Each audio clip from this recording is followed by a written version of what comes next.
Hi, my name is Jenny Edwards. I am a mama to two little boys. I'm a preschool teacher, and I'm most recently a small business owner from the Stand Store.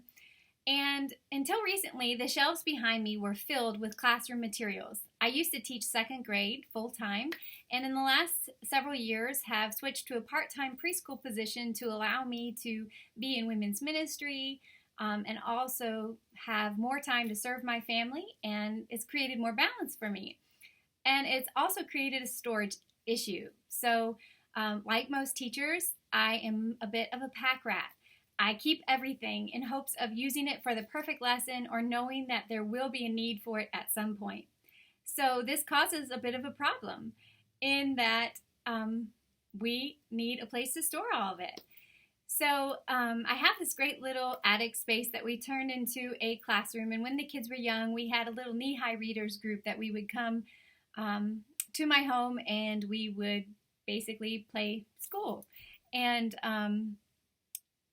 I have had a difficult time letting go of the hundreds of children's books I've purchased, invested in, and also been so fortunate to receive from friends and retired teachers and those who know and love me who give me their stuff. And I welcome it with open arms, as most teachers do.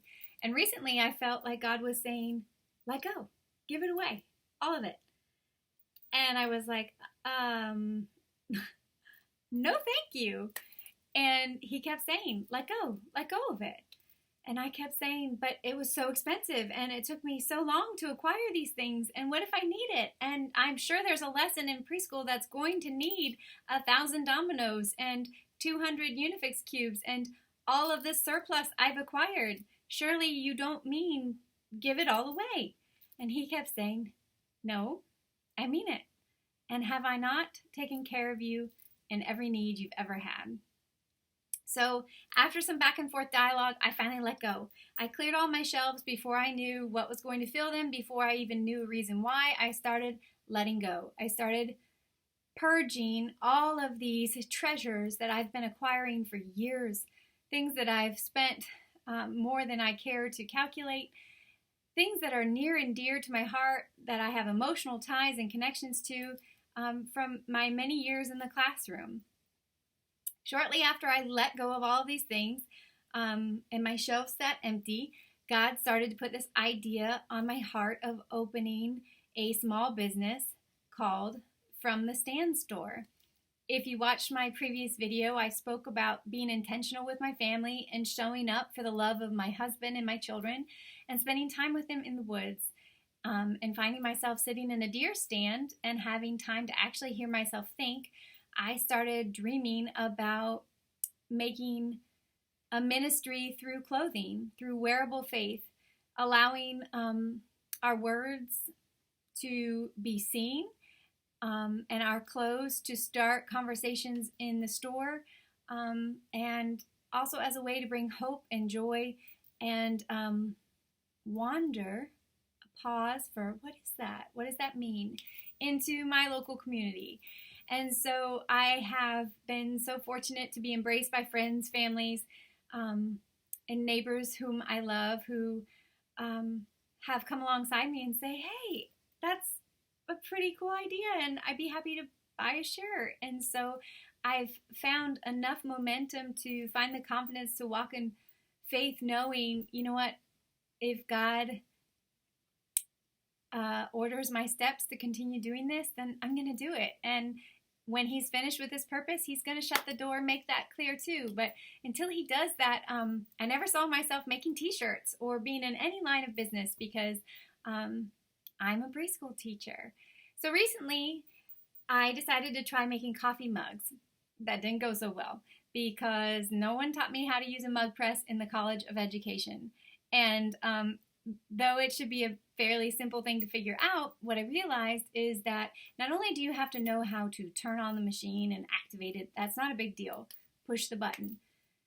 It also requires the right amount of pressure, time, and temperature. And I think about a lot of things in life that if those things, if that combination, if that little equation doesn't add up, that you're not going to get the end result that you're hoping for. If it's the wrong time, if it's too much pressure, too little pressure, a lot of times we need those things to come together to create the product we're looking for. And so when I started, I was upside down and faded. This one's a little bit better. Here's one that's really faded, and here's my practice on the back, and I was making progress, and finally I knew I needed help. So thankfully my husband came and he adjusted some things on the mug press, much like I had an amazing friend come, and he adjusted my t-shirt press too that I could not figure out. And both of those were in instances where I just finally stopped and I started praying, and I was like, Lord, if you want to shut this down, please do. If you don't, then I need someone to come and show me the way, because I can't figure this out. We don't talk about these things in preschool, and I don't know how these machines work. And so in both instances, help came. But in the midst of it, so did this idea that God calls us to press on. So when I was making and ruining all these mugs, I was getting super frustrated, and I thought, you know what? Let's just move on. And then I felt like he kept telling me, you know what? Press on. Do you trust me? And then I kept thinking about, gosh, when I'm doing my quiet time, when I'm reading the Bible, I love a cup of coffee. So I was like, I really want this to work. Well, finally, through pressing on, we got it to work. And there were 3 prints that we did the first time we got it to work. This was one of them. And this was actually painted shortly after Hurricane Matthew came through our neck of the woods. And a little bit further down south, it knocked out in Litchfield. As far as the eye could see, the dunes were gone. Many of the docks and the boardwalks were washed out. And my husband and I were actually going through some life stuff during that time, storms in our lives. And walking along that beach, I saw the destruction of the path of the storm.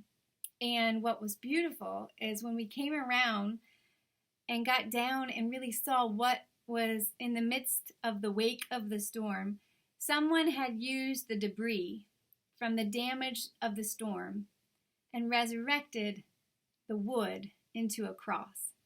They used what was damaged, what was destroyed beyond repair, what no longer took the shape of what it used to be, and they recreated it into a sign of hope from a devastating storm.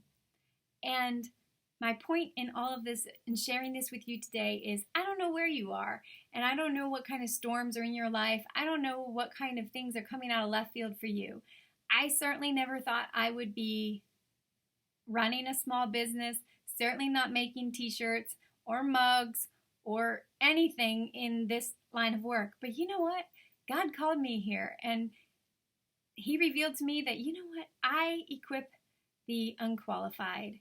And I've called you to this place not to leave you here. And I will make it abundantly clear when it's no longer your time to be here.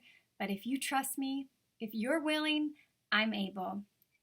And so even when our press doesn't go the way we want it to, because we're not really certain what to do, he tells us in his word to press on, to keep at it, to show up and know that he is able. In Philippians 3, it says, focused on the goal in the Message, I'm not saying that I have all of this together and that I've made it, but I'm well on my way reaching out for Christ, who has so wondrously reached out for me. Friends, don't get me wrong. By no means do I count myself an expert in all of this, but I've got my eye on the goal, where God is beckoning us onward to Jesus. I'm off and running, and I'm not turning back. The New International Version says, I press on. I love that. I press on. When the mugs faded, when the mugs overcooked, much like my dinner, and seemingly ruined, guess what? Who cares? Pick up the next one and do it again. We press on to the goal. It's not about merchandise. It's not about a brand. It really isn't about any of this. It's about our lives, and it's about the creator of the universe who called us to this place. And he said, though there will be storms, I will be with you. And whatever's broken in your life, whatever seems to no longer resemble what it was supposed to be, he can resurrect all things, and restore them for his purpose for our lives. So I leave you with this: press on.